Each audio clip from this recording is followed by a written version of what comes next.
Bonjour, je suis Christelle Chetkowski du blog Nouveau Tournant destiné aux parents investisseurs et aujourd'hui j'ai le plaisir d'interviewer mon amie Lalou que je connais depuis maintenant un petit bout de temps d'ailleurs. Bah oui, bonjour. Bonjour. Bonjour Chris. Alors donc toi tu tiens un blog? Oui, tout à fait. Le blog www.brillantsinvestisseurs au pluriel.com, Mhm. effectivement, où je parle de mes investissements immobiliers et ce Et dont ça voilà, et comprend moi je notre voulais aujourd'hui. t'interroger aujourd'hui sur la location de voiture. Exactement, Ouais. exactement. Alors, Donc, comment souhaites-tu? Tu veux que eh ben, j'en parle un petit peu, dis-moi que je déjà au présente niveau mon des activité? voitures combien tu en as? D'accord. Alors aujourd'hui, j'ai 4 voitures, les 3 que j'utilise à plein temps sur le site. D'accord. Donc c'est 3 citadines. Mhm. Donc aujourd'hui, donc 206 Clio et Twingo. Et comme je suis en Ile-de-France, bah, c'est ce credo-là qui me semblait le plus rentable. Donc honnêtement, j'ai regardé les voitures les plus demandées. D'accord. C'était à l'époque en 2000, c'était en 2016, donc c'était le top 3 des voitures les plus louées. Mhm. Donc du coup, j'ai joué la sécurité et c'est un créneau que je connais aujourd'hui très bien parce que je fais cela depuis plus d'une année, un an et demi à peu près, un peu moins, un an et quelques mois. Et j'ai voulu me lancer juste pour voir pour un utilitaire, mais j'attends d'abord de sécuriser et puis après peut-être essayer de diversifier, voir un peu comment ça se passe côté utilitaire, comment ça se passe. D'accord. Donc voilà. Et ça te rapporte combien du coup?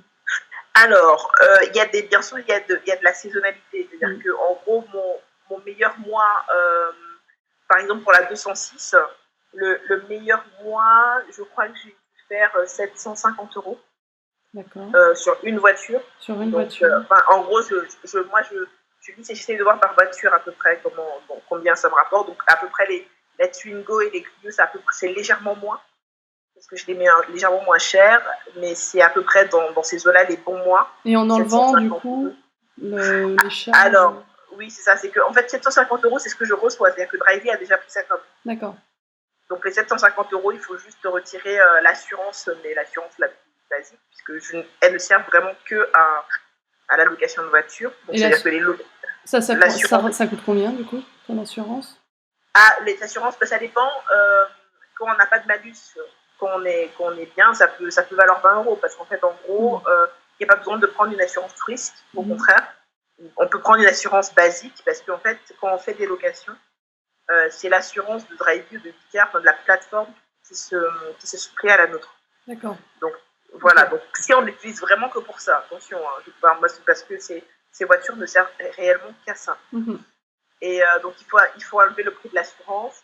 Il faut aussi enlever, moi je provisionne pour, vous savez, la maintenance, il y a toujours des vidanges à faire, des pneus à changer, etc. Donc je provisionne aussi une partie de l'argent que je mets de côté au cas où il faudrait faire des révisions, etc. etc.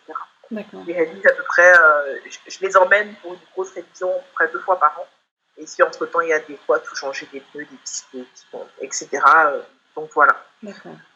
Les bons mois, donc 750 € à peu près, que je reçois donc en termes de revenus. Et le pire mois, c'est le mois de septembre pour moi. C'est après, c'est la rentrée. Les gens rentrent de vacances, sachant que la haute saison, c'est quand même de. Bon, janvier, si je mets janvier à part, c'est à peu près de avril jusqu'à fin août. Et après, septembre, c'est un mois de creux. Et le plus bas que j'ai fait en septembre, ça devait être 280 ou 300 € à peu près. D'accord. De cash encaissé. Je considère que ça du coup au niveau de. Alors déjà, est-ce que tu mets des minimums de réservation, on va dire? Ils peuvent réserver pour 2 jours, 3 jours, 4 jours, Ouais. ou juste pour un Alors, jour? moi, j'aime bien même la journée, ça me dérange pas. D'accord. Mais je n'aime pas, parce qu'en fait, vous savez, le prix est dégressif au fur et à mesure. Donc, passer une semaine, je suis un peu plus sceptique. J'aime bien des locations de 2-3 jours. Ça, c'est l'idéal pour moi. Surtout si les gens utilisent des boîtiers, justement. Si tu veux, on pourra en parler plus tard. Mais en gros, ce qui permet d'avoir une totale liberté. Et c'est uniquement le locataire qui fait toutes les manipulations nécessaires. Et nous, on n'a pas à donner les clés, etc. Donc, il faut juste aller de temps en temps voir quand même si si la voiture est bien, il n'y a pas de choc, etc., c'est normal. Ouais. Mais en gros, on peut la mettre à des endroits un peu plus éloignés de son domicile parce qu'on n'a pas besoin de donner les clés tout le temps. Le boîtier, tu te le procures où? Alors, il y a donc le boîtier, donc il y a un boîtier, donc il y a le WeConnect, côté Wecard, et puis il y a le Drivey Connect aussi, je crois, côté Drivey. D'accord. En fait, comment ça se passe pour avoir le boîtier? C'est-à-dire que déjà, il faut une voiture. Donc à l'époque, il fallait moins de 150 000 km. Aujourd'hui, sur Drivey, ils peuvent le passer à moins de 100 000 km. Il faut une voiture qui est vous savez, la sécurité centralisée, c'est-à-dire une fermeture centralisée. Et puis, on teste tout simplement, on met l'année de sa voiture ou alors la plaque d'immatriculation pour voir si elle est adaptée, en fait, si on peut installer. D'accord. Et après, on fait une demande à Drivey, et Drivey, par exemple, ça dépend où on loue le plus. En général, souvent, c'est Drivey. Drivey, on les contacte, on paye 30 € le boîtier, après, c'est 30 € la première voiture. Donc, sachant que c'est un abonnement, 30 € par mois. Et après 20 € par autre voiture. D'accord. Et à partir de la deuxième, troisième, etc., c'est 20 €. Et du coup, ils installent leur boîtier. C'est un bon système parce que du coup, on voit en gros, le boîtier prend automatiquement le niveau d'essence. Et puis, c'est le locataire qui doit inscrire, qui va prendre les clés. C'est-à-dire qu'une fois qu'il paye sur le site, il va chercher la voiture, on lui envoie un code et lui, il tape le code, il récupère les clés, etc. Donc c'est vraiment en totale autonomie, c'est la délégation maximale. Moi, je me pose juste la question sur l'état des lieux, du coup. Enfin, en fait, c'est lui qui fait l'état des lieux. Et si au retour, par exemple, parce que l'état des lieux aller, à la limite, si tout est OK, ça va, c'est surtout le retour. Parce qu'au niveau du retour, il peut déclarer qu'il n'y a aucun dommage. C'est ça. Et du coup, on a 48 heures. C'est-à-dire pour constater le dommage et c'est-à-dire que c'est pour ça que si par exemple la personne rend la voiture, je sais pas moi, un lundi à 10h, ce serait bien le soir quand on rentre juste d'aller regarder la voiture. Parce que là, si on déclare un sinistre et qu'il n'y a pas eu d'autre location, ce sera quand même et Drivey pourra l'imputer au locataire. D'accord. Donc c'est pour ça que c'est une délégation maximale, mais il y a quand même un regard. Bien sûr. C'est quand même important d'aller vérifier qu'il n'y a rien eu pas eu de gros dégâts sur la voiture. D'accord. C'est comme ça que ça fonctionne. Intéressant. Est-ce que tu as eu des soucis sur tes expériences du coup? Alors, pendant un an, je n'ai rien eu. Et là, récemment, j'ai eu un gros souci, mais ça, c'était vraiment de ma faute parce que ce n'était pas une voiture sur le boîtier. Il faut vraiment être très rigoureux en termes de règles. Drivey demande, par exemple, que quelqu'un ait 2 ans de permis. Si vous avez un boîtier, c'est eux qui font la visite, et si la personne n'a pas 2 ans de permis, ils refusent. Par contre, si vous n'avez pas de boîtier, comme c'était le cas par exemple sur ma 206, la personne est arrivée et un mois après, il allait avoir 2 ans de permis. Parce que j'ai été justement, je n'ai pas été assez rigoureuse, j'ai été cool en fait, et je lui ai quand même remis les clés, il a fait un accident. Il a complètement froissé l'aile de la voiture. Et l'arrière, et du coup Drivey a dit non, je suis désolée, même s'il a payé son assurance, parce qu'il avait une assurance alliance de Drivey, il ne répond pas aux règles qu'on demande, donc on ne prend rien en charge. Et le locataire non plus, il n'y a pas de moyen de pression pour lui dire de prendre quelque chose en charge. Donc c'est pour ça qu'il faut être vraiment très rigoureux en termes de règles. Bon, quand vous avez le boîtier, c'est Drivey qui s'en occupe. Donc ça c'est très bien, c'est pour ça que le boîtier, ça peut aussi être utile. Donc même si c'est 20 € ou 30 € par mois, ça vaut le coup. Si on gagne, comme je l'ai dit, en moyenne, donc les bons mois 750, les mauvais mois 300, mais en moyenne, si on s'en sort bien, on peut être autour de 500 € en moyenne si je lise sur une année. Quand tu lis sur une année, c'est du 500. Ouais, un peu plus de 500 €. Donc ça vaut vraiment le coup de prendre un boîtier si la voiture est et ça nous laisse du temps tout simplement. Parce qu'on n'est pas toujours disponible pour donner les clés, etc. Sinon, surtout quand justement on est parents. Oui, c'est ça. On n'a pas forcément toujours le temps de donner les clés, même si c'est 5 minutes, mais il faut quand même prendre des photos, il faut vérifier, c'est nous qui portons la responsabilité quand on donne les clés en direct. Du coup, tu l'emmènes souvent en révision chez le garagiste? Tout à l'heure, tu en parlais de mettre en provision. Oui, tout à fait. Alors, j'ai de la chance parce que j'ai une garagiste, j'ai une mécanicienne, une femme, qui est très sympa, et qui vient chercher les voitures à domicile. Oh. Ouais, voilà. Donc c'est une petite prestation. C'est bon, moi elle m'en a fait cadeau, mais normalement ça doit être, je sais pas, même pas 20 € de plus, quoi. D'accord. Et elle va faire la totale, c'est-à-dire qu'elle prend la voiture, elle regarde les vidanges, etc. Ce qu'il faut changer, s'il faut changer les roues, si on a bien la bonne, comment on appelle ça, pas la géométrie, mais j'en ai parlé récemment justement. Tu sais qu'on remet les pneus, il faut faire là, enfin pas la symétrie, mais enfin tu vois ce que je veux dire. Oui, je vois ce que tu veux dire. J'ai perdu. L'alignement, enfin je sais pas, c'est. Voilà, exactement, c'est ça. Pour que les pneus soient bien alignés, pour qu'il n'y ait pas de secousse, que ça ne tire pas d'un côté. Et en fait, elle regarde vraiment tout. Et elle me dit ce qu'il y a à faire, urgemment, pas urgemment, etc., etc. Donc moi, j'essaie d'avoir des voitures qui soient nickel avant la haute saison. Parce que la haute saison, quand les voitures, bon, ça dépend où on se trouve en Ile-de-France, parce que moi c'est l'Ile-de-France que je connais bien, mais il y a des fois où en fait la voiture rentre par exemple à 9h du matin et repart à 11h. Donc il n'y a pas forcément le temps s'il se passe un truc, il faut bloquer. Il faut que je bloque sur les sites une demi-journée ou une journée.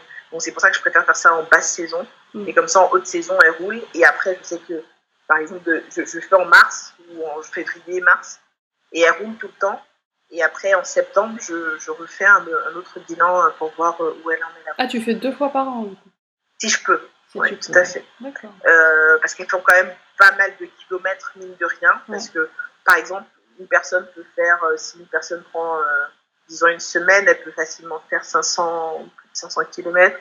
A priori, mes citadines ne sont pas faites pour faire autant de kilomètres qu'un monospace, par exemple. Parce que souvent, les gens prennent des monospaces, c'est très saisonnalisé de prendre des monospaces parce que c'est pendant les vacances. Les gens font beaucoup de kilomètres avec. Moi, en général, c'est l'Île-de-France ou des petites, la Normandie, la Picardie, des petites zones à côté. Mais elles font quand même des kilomètres. Donc, elles sont bien amorties. Et en termes de rentabilité, même en une année, en fait, on a rentabilisé en fait la voiture. D'accord. Ça dépend combien on l'achète aussi. C'est ce que j'allais dire. Et du coup, toi, t'achètes en occasion? Exactement. Moi, je n'achète jamais de voiture neuve. Par contre, je ne veux pas dépasser honnêtement, le plus que j'ai pris, c'est 130 000 km, je crois. D'accord. 130 000. À l'époque, je mettais, et c'est ce que je fais aujourd'hui, je mets à peu près je mets moins de 4 000 €. D'accord. Donc du coup, ça veut dire que là, s'ils mettent vraiment en place les 100 000 km pour le Drive Connect, il va falloir que je revoie ma stratégie, peut-être. Mais en tout cas, c'était 150 000, donc je prenais autour de 120 000, 130 000, des voitures robustes. Moi, j'aime bien la 206 parce qu'elle est vraiment, il y a un peu moins d'électronique, elle est vraiment robuste. Elle dure bien, elle encaisse les chocs, elle encaisse les kilomètres. Et puis après, Clio, Twingo, sachant que le top 5, donc c'est il y a les trois dont j'ai parlé là.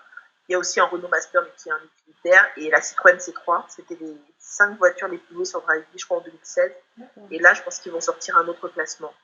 Donc, moi, c'est un conseil que je peux donner aussi, c'est d'essayer de regarder, si on veut, en gros, si on veut faire du moins de risques possible, c'est-à-dire de pouvoir rentabiliser. Ok. Donc, voilà. Et t'es sur 2 sites, hein, si j'ai bien compris. Oui, tout à fait. Je suis sur Drivey et Vika. Ouais, d'accord. Je pense qu'il y a ces 2 sites-là, ces 2 plateformes, à elles deux, elles doivent procéder 80% du marché. D'accord. Et elles se synchronisent entre elles ou pas? Ah non, par contre, alors je ne sais pas s'il existe déjà d'un channel manager comme en location saisonnière. C'est ça, je me demandais. Moi, je le fais encore à la main.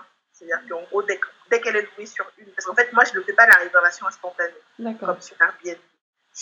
J'ai besoin maintenant, encore plus après cet accident qui peut arriver, de voir la personne, et je me laisse l'opportunité de dire oui ou non. Par contre, vous pouvez mettre en réservation instantanée, c'est-à-dire que vous pouvez cumuler les deux, réservation instantanée et boîtier, ce qui fait que les personnes, elles sont totalement en autonomie, vous ne regardez rien. Moi, j'aime bien quand même regarder les personnes qui vont louer, est-ce que je dis oui, est-ce que je dis non, ou alors est-ce que peut-être parce que la personne ne va prendre vraiment qu'une journée, et moi je me dis bon, je vais peut-être attendre qu'il y ait peut-être quelqu'un qui prenne peut-être 3 jours, etc. Ou la personne veut louer 2 semaines et c'est pas rentable pour moi, donc je préfère attendre de voir s'il y a une autre location qui va se présenter. D'accord. Et qui sera peut-être de 5 jours, par exemple, ce genre de choses. C'est ce que tu recherches plus, en tout cas, sur des 3-5 jours. Oui, c'est-à-dire qu'en gros, moi, honnêtement, moi, en faisant ce business-là, je cherche à optimiser au maximum le business. Et comme du coup, j'ai étudié différentes gammes de prix, différentes durées de location, etc. etc. Et je pense avoir trouvé ce qui me convenait à moi, c'est-à-dire en gros de faire de la moyenne, enfin voilà, 4-5 jours. Et puis plus, parce qu'il faut aussi savoir, par exemple, que quand quelqu'un fait une location et demande sur le site à prolonger, c'est moins de gains pour vous que si quelqu'un la loue, la rend, et quelqu'un d'autre la reloue, en fait, ou alors il la reloue même. En gros, une nouvelle location vous donne plus d'argent, plus de cash flow que de prolonger une location déjà existante. Enfin, c'est plein de petites choses comme ça qu'on s'amuse à regarder, en fait, pour savoir réellement comment ça fonctionne, en termes d'algorithme aussi, parce qu'il faut être bien classé, bien positionné, avoir de bons commentaires. C'est comme Airbnb, en fait, c'est le même principe qu'Airbnb ou Booking. Et ce n'est pas forcément le prix qui va faire qu'on soit bien classé ou pas. Donc, contrairement, beaucoup de gens font cette erreur-là, ils mettent le prix proposé par le site. Ouais. Ce qu'il faut savoir, c'est que l'algorithme est national. Ça veut dire que vous soyez à Paris ou à Trifouilly-les-Oins, ce sera le même prix qui sera affiché pour les mêmes voitures. D'accord. Donc, ça, il faut le savoir. Ça aide à nuancer. Ouais. Et c'est bien de faire un petit benchmark et de regarder ce que font les voisins et de voir leur gamme de prix. Et c'est pas parce que vous mettez un prix très très bas que vous allez ressortir le premier dans les recherches. Là, tu ressors premier parce que tu as plus d'avis.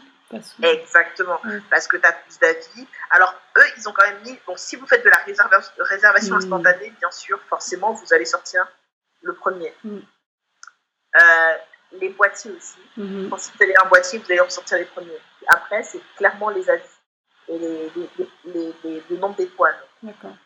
Donc, c'est pour ça que la relation, quand même, est importante. En tout cas, quand on se lance au début, c'est important. Et donc, si je comprends bien, tu as 2 boîtiers par voiture, puisque tu es sur 2 sites, c'est ça?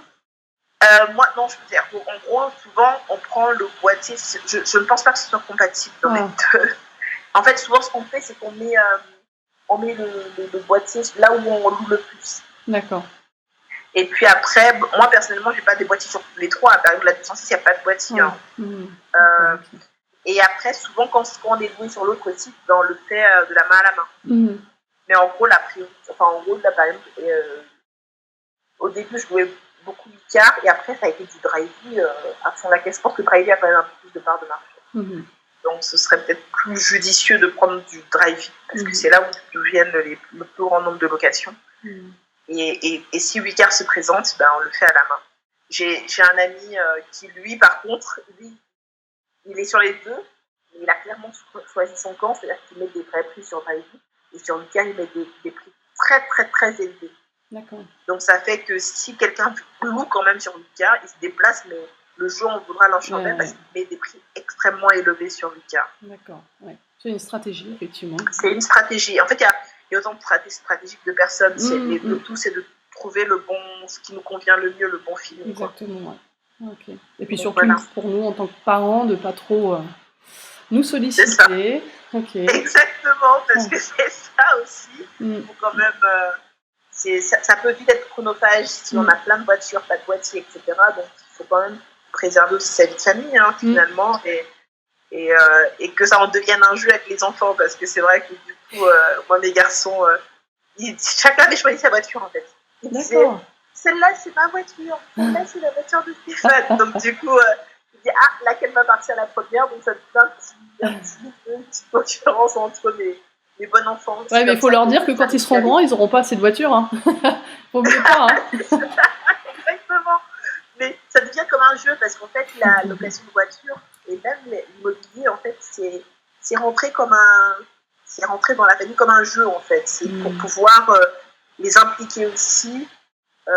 Qui se sont concernés tout simplement. C'est que vraiment on essaye d'investir en famille. c'est-à-dire qu'ils comprennent ce qu'on fait, ils sont petits. Bon, pour le moment, c'est comme mon deuxième est fan de voitures. En fait, je pense qu'il voit, il imagine que c'est un peu comme ces voitures, ces petites voitures, ces petits jouets, quoi. Ouais. Mais en tout cas, je préfère qu'ils le prennent comme ça pour qu'ils essayent de comprendre ce que les parents font. Donc, ça me permet d'avoir du temps ensemble. Par exemple, quand on va regarder une voiture, on les emmène, on dit on va aller regarder une nouvelle voiture. Au même titre que l'immobilier, on dit on va aller. Mon fils aîné sait ce que c'est un immeuble de rapport, par exemple. Oui, on y va. Donc pour lui, c'est une nouvelle aventure en fait. C'est le grand jeu, c'est une nouvelle aventure. Waouh, on va aller visiter un immeuble, on va découvrir une nouvelle voiture et puis il nous donne son avis, même quand on lui demande pas. Oh là là, un futur investisseur. Voilà, exactement. Il va falloir que tu lui crées son blog là. Du coup, on pourra dire qu'ils ont vraiment baigné dedans. Ouais, bah ça les éduque. Hein. Exactement, mais on fait quand même très attention à ce que ça ne soit pas chronophage et je trouve que c'est important. La liberté n'a pas de prix et pour un parent investisseur, peut-être le boîtier c'est vraiment un bon compromis. D'accord, ok. Et c'est ce que je conseillerais pour un parent. Donc, voilà. Bon bah super, je pense que tu as rassuré tout le monde. En tout cas moi tu m'as rassurée. Je t'imaginais toujours en train de courir entre ces différentes voitures. Non, bon, voilà, c'est ça. Ça marche. Donc voilà. Eh bien écoute, merci beaucoup Lalou. Donc, merci à toi. Bah, écoute, je mettrai ton lien pour qu'on puisse te retrouver, que les parents puissent te retrouver, ou pas que les parents d'ailleurs, tout investisseur qui s'intéresse à placer son argent de manière intelligente, comme tu nous le conseilles. Et puis moi, je continue aussi sur ma lancée avec mes newsletters quotidiennes destinées aux parents investisseurs qui s'appellent Niveau Tournant. Je vous remercie pour votre écoute et puis n'hésitez pas à réagir, à commenter, à liker, à partager si vous connaissez d'autres personnes qui ont un peu peur de se lancer dans la location de voiture. Finalement, c'est pas insurmontable. Merci Lalou. Merci Chris. À bientôt. Au revoir.